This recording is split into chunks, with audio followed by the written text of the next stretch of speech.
Hi everyone, this is Scott. If you want to learn about the world's oldest civilizations, find out how they were rediscovered, follow the story of Mark Antony and Cleopatra's descendants over 10 generations, or take a deep dive into the Iron Age or the Hellenistic era, then check out the Ancient World podcast. Available on all podcasting platforms, or go to ancientworldpodcast.com. That's the Ancient World Podcast. You're listening to an Airwave Media Podcast.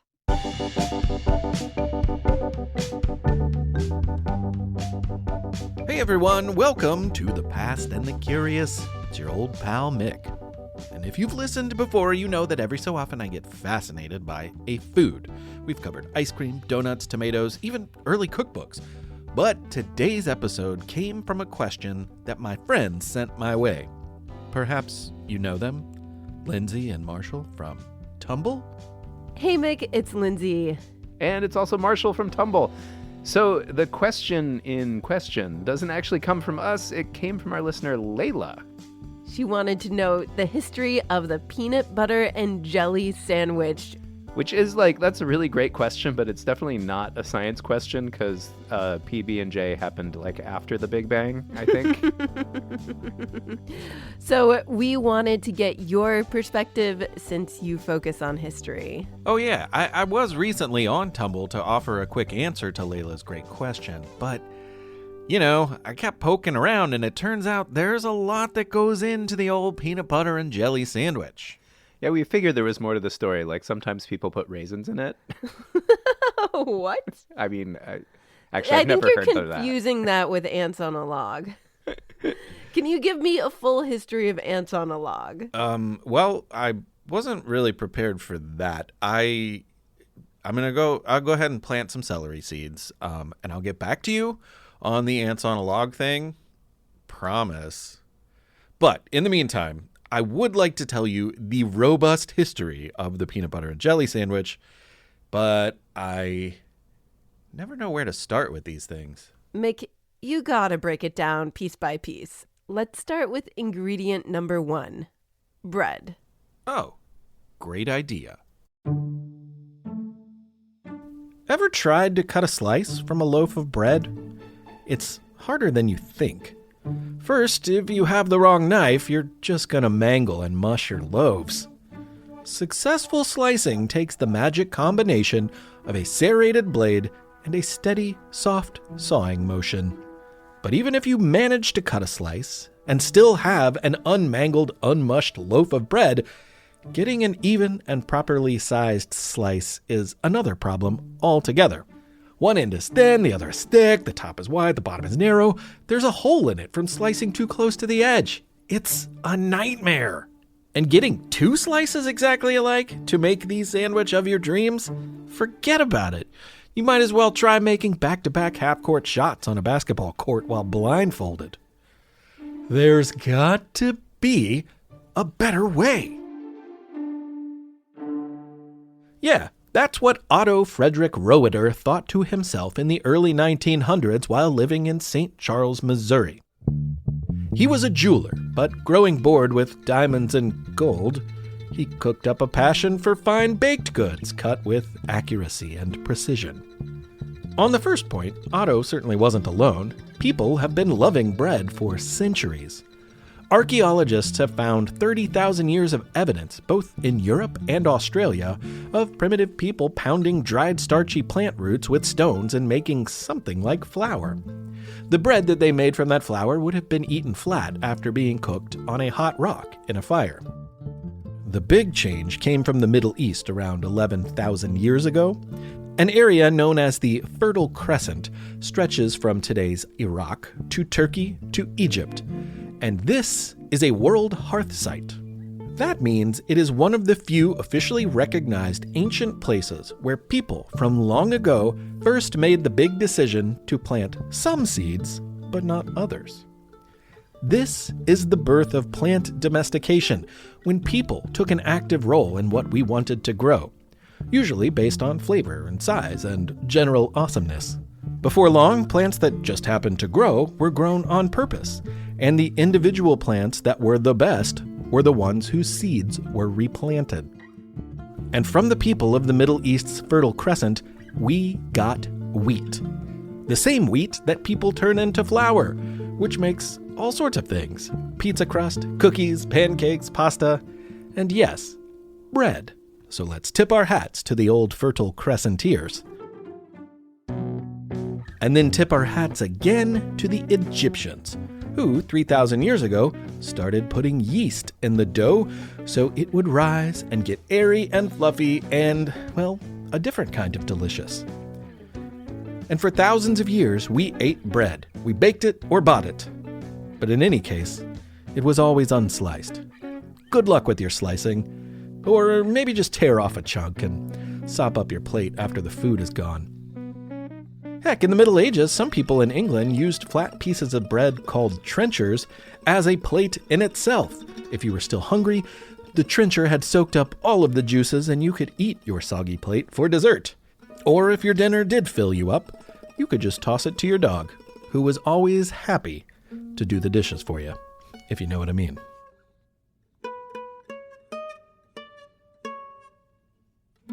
Anyway, Otto Roeder sure loved bread.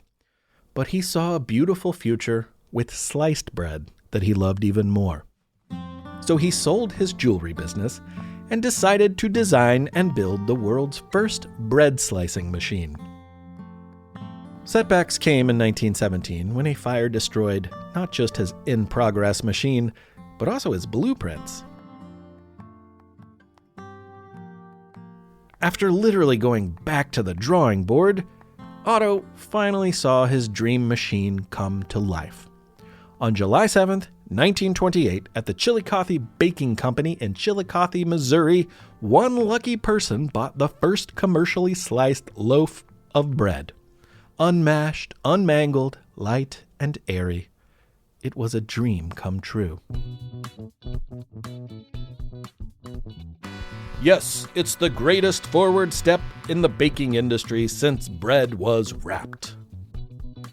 That was actually the phrase the Wonder Bread Company used in 1930 to describe the game-changing world of sliced bread. Today, when something is new and awesome, we say it is the greatest thing since sliced bread. But this is where that phrase originated. Only since there was no such thing as sliced bread before sliced bread, all they could do was say the greatest thing since bread was wrapped. Otto was probably like, any schmuck can put bread in a bag, but my slicer is going to be the reference point from now on. And he was right. Sliced bread changed the game. And it gives us our first ingredient in the legendary PB&J. That might be the best thing I've heard about since I heard about wrapped bread, which really was just like a minute ago because I just heard about it. Yeah, maybe, but it's time to get sticky with ingredient number 2. Ingredient number 2, grape alade. Grape alade? Did someone really call something that? Well, let's just call it jelly.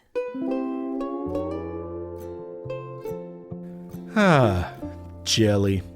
It's not quite solid. It's not quite liquid. It jiggles and it spreads. It's sweet to eat and perfect for breads. It's jelly. Now, quick point of order. In European and other non-American places, jelly often refers to things that might be called gelatin, or by brand names like Jell-O, but we are of course not talking about those. The jelly that we are talking about is the jarred fruit spread, the J in PB&J. Fruit is cool. It's delicious and it grows from the ground. Honestly, we can't ask for much more. But if we could ask for more, maybe we'd ask for a longer shelf life. Because one thing fruits don't do well is stay fresh for long. If people long ago, in the pre-refrigerator days, grew hearty vegetables like carrots and turnips or squash, they could keep them long into the year by storing them in cool, dark places, often cellars underground. But a winter of dining on squash and turnips sounds uninspiring. Bet the kids in those times would have liked a year's supply of yummy fruits instead. Unfortunately, fruits are different. Any parent who has overpurchased on berries or bananas knows how quickly, even in the fridge, fruit can go rotten. It's a sad fact of life. But people figured out ways to persevere and preserve, and sugar is a great tool for this. And as it turns out, sugar is also something that most kids really like. But for much of history, sugar was hard or impossible to get. So the first fruit preserves were actually made with honey, which was far more abundant around the world. The first recipe for jam comes from the Roman Empire in the 4th century CE. A few centuries later, sugar cane from Southeast Asia was introduced to Persia, and from there, around modern-day Iran, comes the first fruit and sugar jam recipe. Now I know what you may be asking. What's the difference between jelly and jam? And while we're at it, what about preserves? Even marmalade? How do those fit in? Okay, here's the deal. If you cook up your sticky sweet stuff with some big chunks or whole fruit and sugar, maybe a few other things, you, my friend, are popping with preserves. If it's citrus and maybe there's some peels involved, you're probably messing with marmalade. And if you cook up some sugar and crushed or mashed up fruits, and you leave in all the fibers, maybe some berry seeds and what have you, you are jamming with jam. And finally, if you mash up the fruit, strain it so all that's left is the juice, and then you cook that with sugar and a solidifier like pectin, then you are getting jiggy with jelly, baby. And the biggest boom in the modern jelly world came thanks to a father and son who were dentists, which is kind of ironic considering how much sugar we're talking about here. Anyway, Thomas and Charles Welch founded a company in the 1800s that survives today. At the 1893 World's Fair in Chicago, Welch's debuted their groundbreaking product, grape juice. Perhaps you've heard of it. It was a big hit, and after the 1900s came, they perfected their newest product, Grape-A-Lade. That's right, they called grape jelly Grape-A-Lade. You've heard of marmalade, but this ain't no citrusy spread. It's the jiggly, wiggly, purpley, perfectly spreadable glop for your bread. It's Grape-A-Lade! People liked Grape-A-Lade, even though the name was kind of weird. When World War I happened and America joined the conflict, the U.S. Army bought every jar of Grape-A-Lade that they could get their hands on. It was portable, spoil-proof, and had enough calories to provide some energy. And it tasted good. So, with that, Welch's Grape-A-Lade, which they eventually called grape jelly, the first commercially available jelly, was on the way to more and more people's homes by the 1920s. Just in time for sliced bread. Call it Grape-A-Lade, call it jelly, call it whatever you like. It is our second ingredient. And after the break, we'll go digging around to find the last one, and then we'll put them all together. Hey everybody! January is a great time to smash that reset button for many things, but especially for homeschool families. Whether you are refining your curriculum or getting back into the rhythm after the holidays, or if you're trying some new learning goals and you want to reach those, IXL helps you start the year organized and focused. IXL is an award-winning online learning platform that fits perfectly into homeschooling, especially when starting a new year. It offers interactive practice across math, language arts, science, and social studies from pre-K through the 12th grade. IXL adapts to your child's level, keeps them motivated, and gives you the tools and the insights to guide learning with confidence. IXL's interactive practice, step-by-step video tutorials, and easy-to-navigate layout make it a natural fit for winter homeschooling goals. It's a great time saver. You don't have to dig through endless resources. It's actually organized by grade and topic, so you can just jump right into what each child needs. It's also proven and trusted. There are over 15 million students who have used IXL, and more than 75 research studies show it actually works. That's a real peace of mind for homeschool parents. So make an impact on your child's learning. Get IXL now. And the Past and the Curious listeners can get an exclusive 20% off IXL membership when they sign up today at www.ixl.com/curious. Yes, visit www.ixl.com/curious to get the most effective learning program out there at the best price. The Past and the Curious. Okay, it's time for You Have 30 Seconds in Airlin in Idaho. I've always wondered about the origin of the 3-point seatbelt. Hi, my name is Erlen Torba, and today I'm talking about the inventor of the seatbelt, Nils Bohlin. Nils Bohlin was born in Haraldsson, Sweden in 1920. He started his career in 1942 at Svenska Aeroplane Ekta Bulgat, also known as Saab, as an aircraft engineer. In 1855, he was made responsible for the development of catapult seats as well as many other safety equipment for pilots. He was hired in 1958 as Volvo's safety engineer to develop better seatbelts. In 1959, he invented the 3-point seatbelt, but didn't patent it. He died on September 26, 2002 at age 88 of a heart attack and was buried in Torpa Church in Sweden. Nice work, Erlen. That was fantastic. I'm going to go learn more about the origin of the 3-point seatbelt. You have inspired me thusly. Also, wear your seatbelt, everybody, all the time, 100% of the time, okay? If anyone out there has you have a 30 seconds, then, it's real easy. You just record it on a device, a digital device, and you email it to me at hello@thepastandthecurious.com. It's quiz time. It's quiz time. It's quiz time. Time. Okay, it's a sandwich quiz. Question number 1. There is a legend about where the name sandwich originated, and it involves a man at a card game who did not wish to stop playing while he ate, so he asked for bread to put around the rest of his food. What was that guy's name? He was a British nobleman named John Montague. What, you don't call your sandwiches Montagues? I do. 1 tuna Montague, please. Okay. His title was the 4th Earl of Sandwich, which is supposedly where the name comes from. He didn't invent the sandwich. In fact, he probably ate something on bread like a sandwich when he traveled to the Mediterranean during his lifetime. Plus, plenty of cultures have been putting delicious stuff on bread for centuries and then putting another piece of bread on top of it. That's a sandwich, y'all. Or a Montague. Anyway, question number 2. How much did the largest sandwich ever made weigh?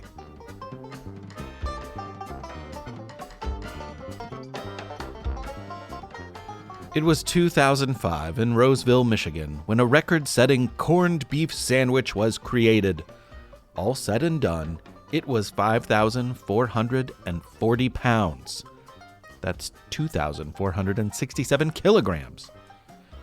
There were gigantic custom sandwich buns and even 150 pounds of mustard on the sandwich that fed a town. That's a whole lot of mustard, baby. Okay, here's your third and final question. Music legend Elvis Presley loved to eat sandwiches, and his favorite sandwich is now named after him today. What were the ingredients of the so-called Elvis sandwich? If you don't know, take a wild guess.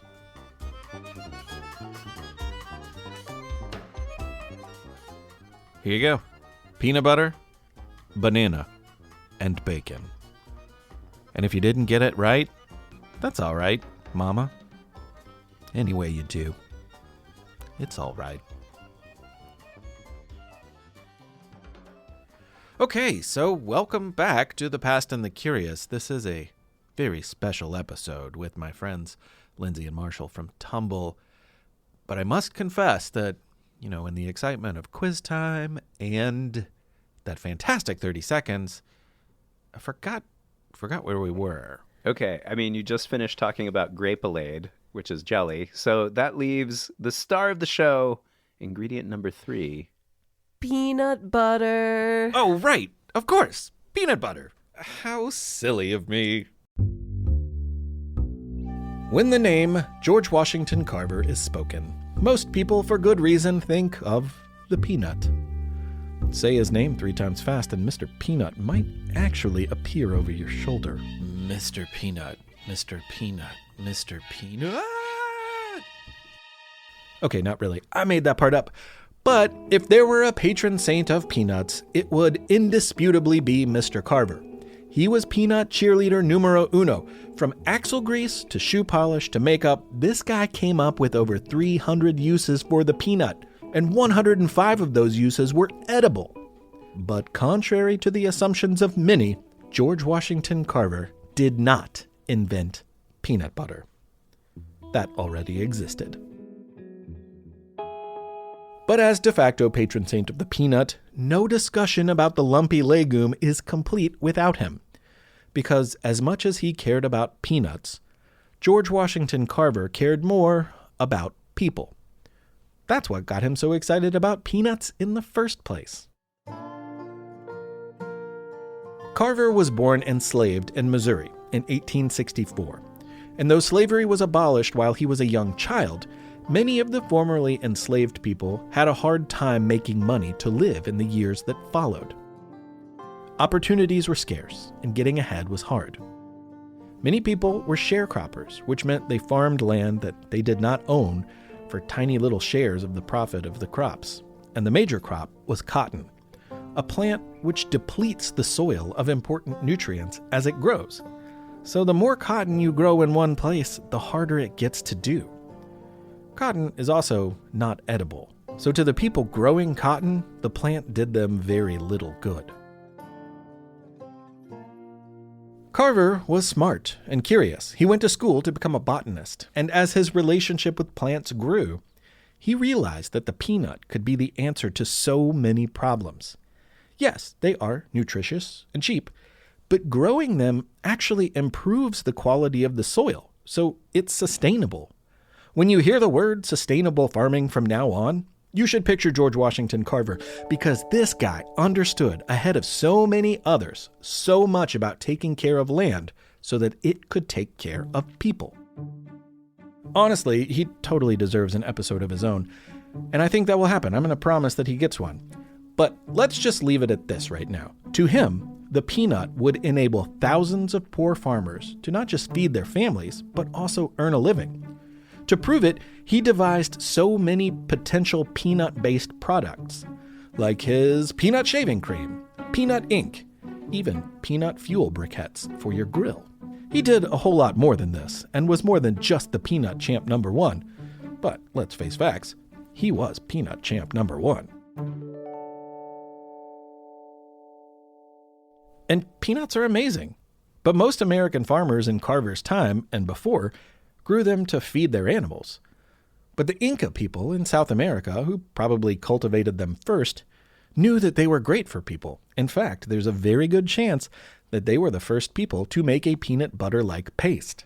The crop also grew well in Africa, and it was through the enslaved Africans, kidnapped and brought across the Atlantic Ocean, that peanuts first arrived and were grown on North American farms and plantations. The first patent in America for a product that resembles peanut butter came in 1895, and it was awarded to a businessman and doctor in Michigan named John Harvey Kellogg, as in Kellogg's Frosted Flakes. Dude was a big deal in breakfast and breakfast-adjacent advancements in eating technology. And while he made big waves in the food world, he was actually most famous in his day as the leader of Michigan's huge Battle Creek Sanitarium, a resort health facility that combined hydrotherapy, spa-like facilities, as well as more hospital-like resources to serve the health needs of both the poor and rich and famous alike. Two of his most notable clients were Sojourner Truth and Henry Ford. To feed people with health issues, he had a lot of food ideas.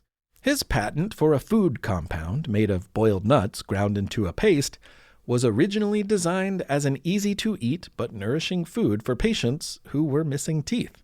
As we know now, it's good for all kinds of people. One of his employees soon tweaked the recipe by roasting the nuts rather than boiling them, which was more flavorful. And while Kellogg's idea was open to all nuts, this guy, Joseph Lambert, focused exclusively on peanuts. Ergo, peanut butter. Soon after, peanut butter sandwiches were most commonly found on menus at fancy, high society tea parlors in big cities. Now, believe me, I know plenty of people are allergic to peanuts, and more, including one person in my house, simply don't like peanut butter. But overall, peanut butter was a total game changer. It's been a great journey so far, and I'm feeling a little hungry. I mean, I guess peanut butter, sliced bread, jelly, they're all great by themselves, especially when you eat them with your hands. But when you put them together, things really go to another level. Yeah, it's a great example of the saying, the whole is greater than the sum of its parts. I think it's time for final assembly, everybody. Peanut butter jelly time, peanut butter jelly time. It was 1901, before sliced bread, and around the time that the Welches were perfecting their Grapelade recipe. Something was brewing.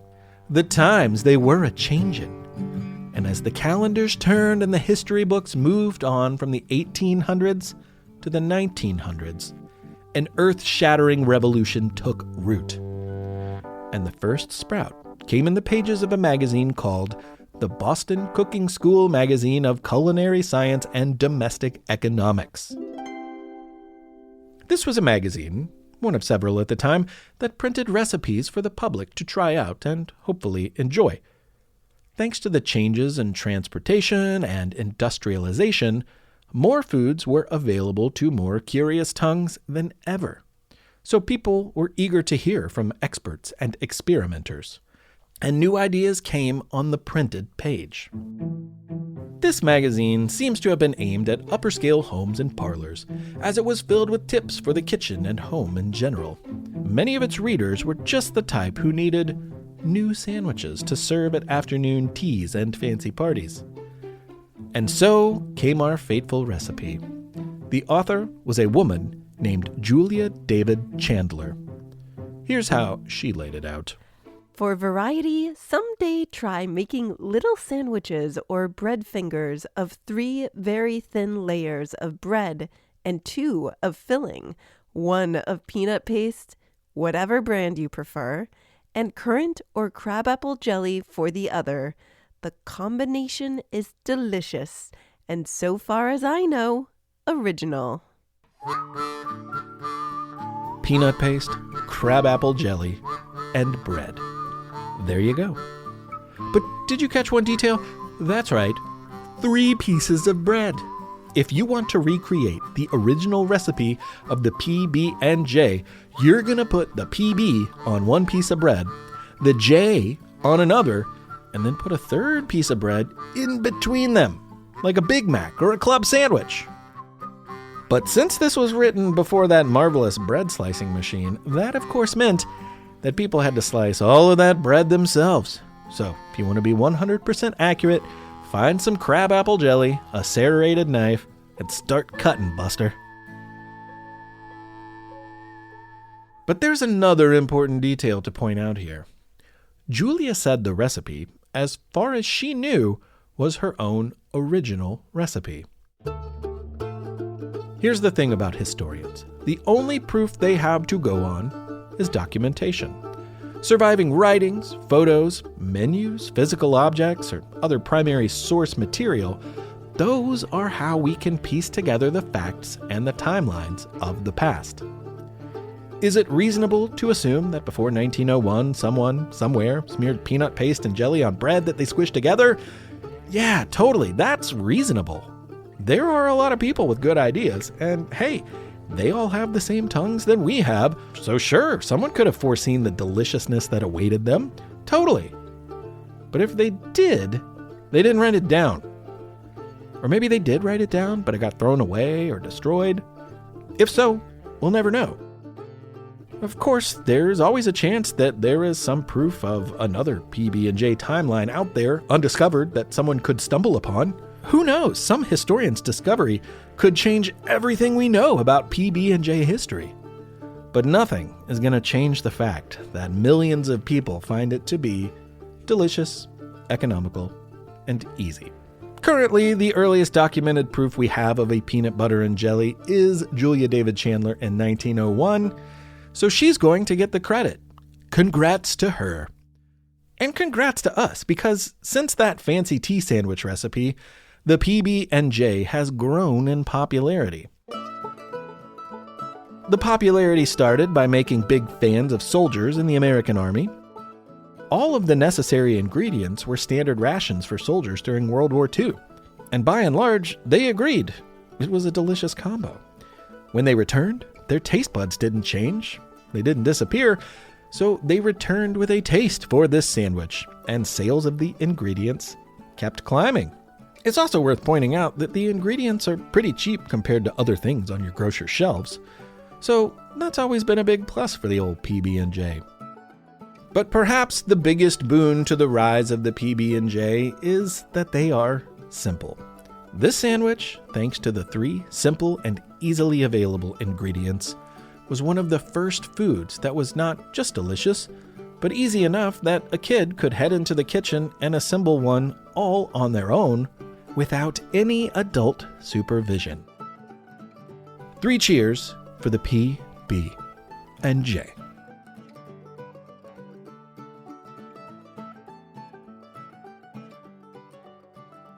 Well, all right, that's episode 114 of The Past and the Curious. I am and have been and will continue to be Mick Sullivan. Thank you so much for listening. I hope that even if you don't like or eat peanut butter and jelly sandwiches, that this was a fun educational experience for you and you got something from it, even if it was the knowledge of Grape-A-Laid, which was one of my favorite takeaways. You know what? I am so happy that my friends from Tumble were a part of this. This was kicked off by them reaching out to me. And Marshall and Lindsay, the science podcast Tumble is it's always been a huge inspiration to me. I love what they do. So it's really cool that I get to be friends with people who I admire so much. And we get to share our love of knowledge with everyone. Marshall, Lindsay, anything to add? Well, Mick, thanks so much for having us on, and we're going to go get a quick bite to eat. Talk to you soon. Thank you so much for having us and telling us all about peanut butter and jelly so we can appreciate it so much more. And I'll let you know when my celery crop comes in and I can do something about ants on a log. Remember, I promise. I'm sure that's bound to be one of my best episodes, most listened to ever, right? Anyway, let's thank Patreon people. I'm going to call back actually to last month because one of the Patreon thank you sponsorships was sent out to Anders Stangeland in Canada. And I have since learned or been reminded of the fact that Anders did the You Have 30 Seconds about Jacques Plante, who is the reason for goalies wearing hockey masks. I just love that. To keep things international, though, we're going to go to another hemisphere. Ben and Lucy Schwartz. Hello in Australia. Hello from Kentucky. I am super excited that you're out there. I'm super excited that you enjoy the show. And hello to you. I hope 2026 is going great. And we're going to keep it in the same hemisphere. Sasha Wright in New Zealand. What is going on? I love this. I love everyone down there. This is fantastic. And cool information that I know about Sasha Wright is that you live near about an hour away from where Richard Pierce flew that plane in New Zealand that we did an episode about. So how cool is that? I love it. Love it, love it, love it. Thanks, Sasha. I also have to thank Joni Cutler in Celebration, Florida. Joni, let's celebrate, my friend. Thanks a million, Joni. I really hope you enjoyed this show. And the last but not least, y'all, I gotta send out a thank you, a shout out to Matthew Heine in Washington, D.C. Matthew, I am so glad that you are listening to the show too. You know, you're around history all the time. I bet you have some pretty awesome field trips in your life. It's one of the things I've always wondered about. I bet it would be awesome. Matthew Heine, thank you so much. Oh, wait, and how could I forget? There's a birthday that I need to say happy birthday to someone. Jude Coaches in Washington State. Happy birthday. I know it's just a couple weeks away. I hope you have a really good one. And everyone else out there, thank you too. If you want to support the show, all you have to do is tell somebody about it. So go for it. And I'll leave you with this. I'm going to be launching a Kickstarter very soon for a new book. So I hope that makes you happy. And I think you'll love the book. I really do. So just be on the lookout for that announcement. It's coming down the pipeline very soon. If you are hearing this in real time, I hope to see you either in Owingsville, Kentucky for the 150th anniversary of the Kentucky Meat Shower, or I want to see you in Boston on April 26th. I will be there that day. It's a Sunday at noon for that podcast festival that I always have such a joy doing. So thank you all very much. Please be well. Please find love where you can.